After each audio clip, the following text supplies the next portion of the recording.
So read what the book is. This is the origin of the American Indians. The Taínos, right? Read. Page 131. According to Manasseh's version of the Lost Tribes theory, the Israelites got to the New World first. But late coming... Like you said, when supposedly discovered America, the Taínos are already here. But late coming Gentiles drove them into the mountains. The Jewish characteristics... Who's the late coming Gentiles? The Spaniard explorers, the Dutch explorers, the Amerigo Vespucci, the Christopher Columbuses. Those are the Gentiles. Even this historical, who's the author? Read the author. Lee E. Huddleston. He understood that they're called Gentiles. Other nations outside of the nation of Israel. Read. The Jewish characteristics evident among the later arrivals resulted from their contact with the Jews. Next, he proceeded with the Esdras story. See that? Next, he proceeded with the Esdras story. He said the reason why they even understood how to even act like a Jew is because they came in contact with the Jews. The Taínos. Read. And the supporting similarity ties between the Indians and the Jews. He concluded with the reasons which compelled him to believe the discovery of the lost tribes in America signalized that the day of redemption for Israel was near. Whoa! He said that symbolized that the day of the redemption for the Israelites were near.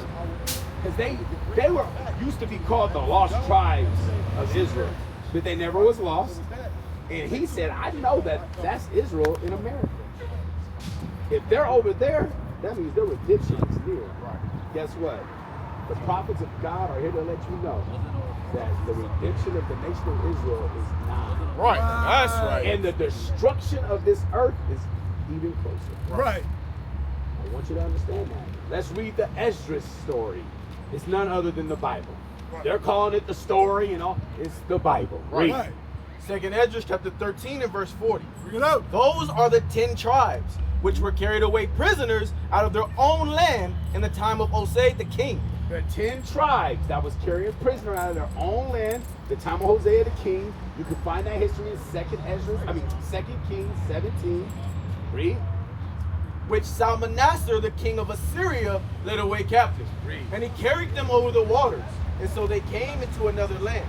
But they took this counsel among themselves, that they would leave the multitude of the heathen. So now you can go to the book of Ezra in the 66 Canticles in the Bible, and you can see that they got commissioned by Cyrus the king that they could go rebuild.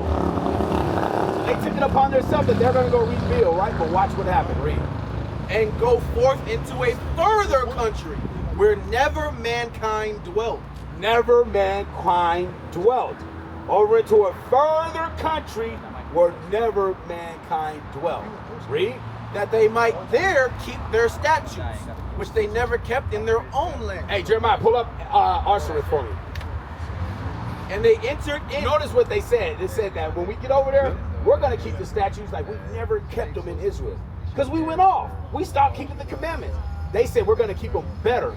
So did you know, a part of the commandments of God, we are supposed to observe a new moon. That means that's the full moon. When the moon is very full in the sky, we observe that as a holy day, right? Well, what did the Taínos do? They started worshiping the moon, didn't they? You know how that happened? Because according to our custom, the Israelite custom, we are to use the moon to count to our feast days. So they start worshiping it instead of just using it as we were supposed to. So we end up still doing what? Going off. Going against the laws of God. Because we are not supposed to worship the moon. We're supposed to use it to count to our feast days. Read. And they entered into Euphrates by the narrow passages of the river. Now, how does society tells us how the Taínos or the natives got to America? So I ain't gonna buy it. Oh, well, okay, you said they don't know. So now they're saying they don't know. Why? Well, I know that, you look older, right? We've always been taught in school that through the Bering Strait, correct? You ever heard that? No, you never heard that either? How about you? Oh, wow. Okay, you have heard that, okay. So they say that the Taínos, or the indigenous people of America, got there through the Bering Strait. Look what God says, read it again. And they entered into Euphrates by the narrow passages of the river. This is what the Spanish explorers, the Dutch explorers, this is what they all understood, and that's why they keep referencing Esdras. Right. They knew they didn't go through the Bering Strait. They knew they went through the Euphrates. Read. For the Most High then showed signs for them, and held still the flood till they were passed over. For through that country there was a great way to go. Somebody pull up Arsarith for me. Jeremiah's busy. Oh, you got it. Okay. Never mind, we already got it. Go ahead.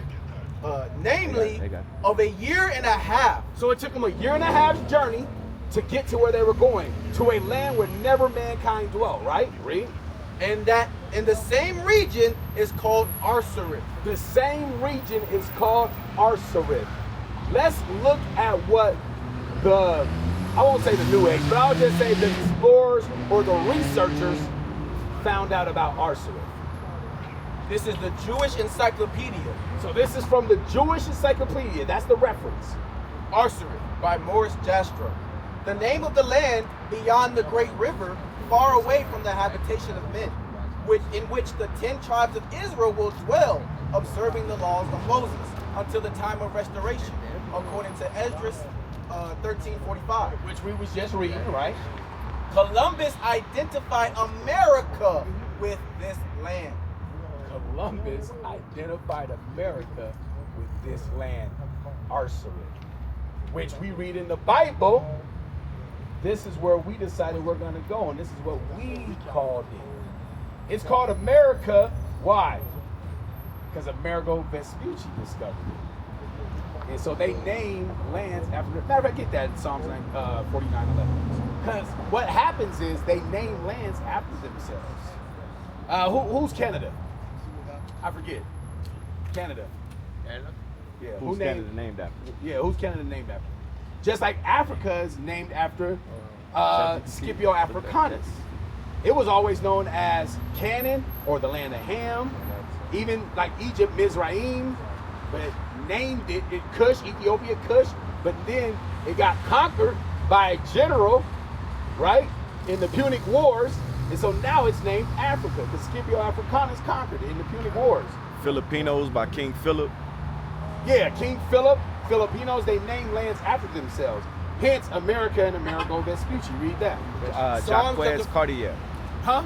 Jacques Cartier. Oh yeah, Jacques Cartier. That's who Canada is named after. And I wanted to show this. Why? Because a lot of times we do a lot of talking, but I want you to see it's in the Bible only. Read. Psalm chapter 49 and verse 11.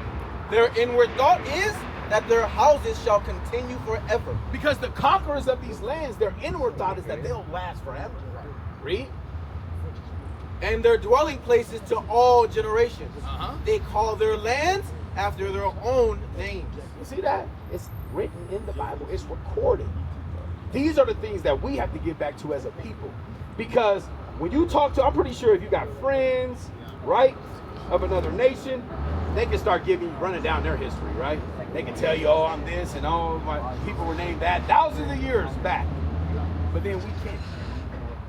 So then we go to the internet, and we go to Ancestry.com. You know, we go to all these different places trying to figure out our history, because what happened? Our history, we were stripped from our parents. So then our history didn't get passed down to us through our families like theirs did. Yes. Oh yeah, your question. Oh, I'm so sorry. It's okay. So I just wanted to ask, like, just as the last question, how would you prove to, like, say, a Christian, right? Because oftentimes in my religion class, Catholics do say that they're the right religion, right? Right. Are you here to say that, you know, the Israelite Jewish faith or Jew faith is the right religion? So, now, when it comes to religion, right? The religion of the Israelites is keeping the commandments of God. So the religion of the rest of the earth is God. They set up deities, they set up different things to try to say they're correct. So the Jewish religion made up. But they do say they keep the commandments, right? Remember, because they're supposed to be something like us, the Jews. But the Israelite religion is keeping the commandments. That's the heritage, that's our culture. The rest of it is all falsified. And I'm going That's Christianity, Catholicism, Jewish, right? Who? Yeah. Islam, all of it. It's all made up. What does it mean? Now you say you okay, go ahead.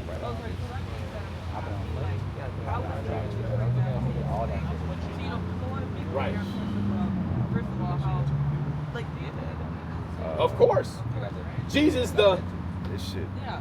black Messiah, That's right. the black Savior. This Jesus, not this Jesus. Not this one that was given to us in colonialism and slavery. So Right. that being This said, Jesus. So that being said, right?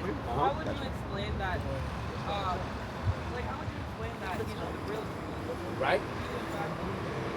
Because, like, well, obviously in history, it's recounted that they killed Jesus. Right. Right. So, like, how do you? But they make- didn't. Oh, okay, I know why. It's because they said, kill Jesus, give us Barabbas. Right? Kill Jesus, right? And that being said, how do you say that? Like, how do you defend the fact that you actually? So I'm going to show you. Give me Mark 8:31. I'm going to show you real quick. Because I get it. They say that the Jews turned away from Christ. The Jews turned away from Christ and they don't believe, right? But the problem is we don't understand which Jews. It was the leaders. So today, like us, we're the Jews.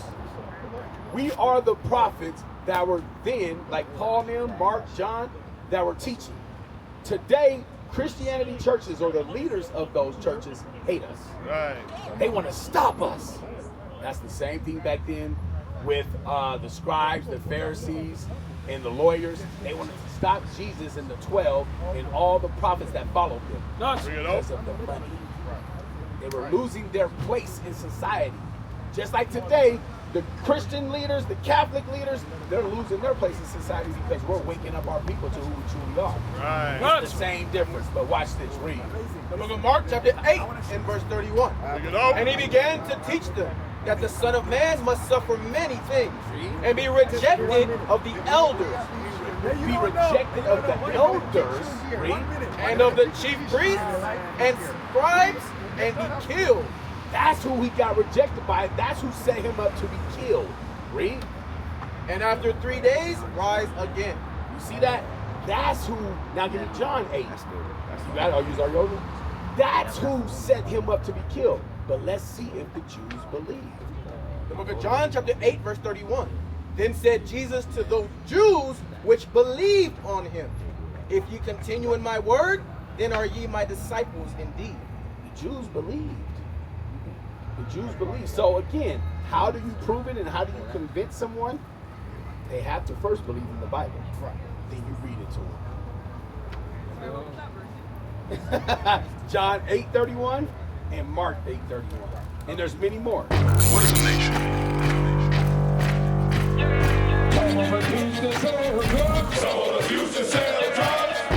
Nation is men leading by example.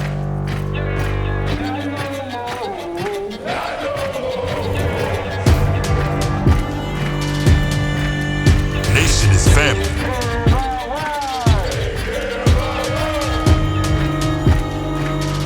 Nation is community. Nation is children with role models.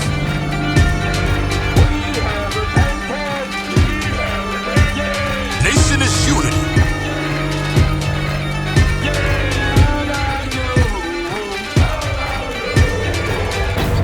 Nation is you.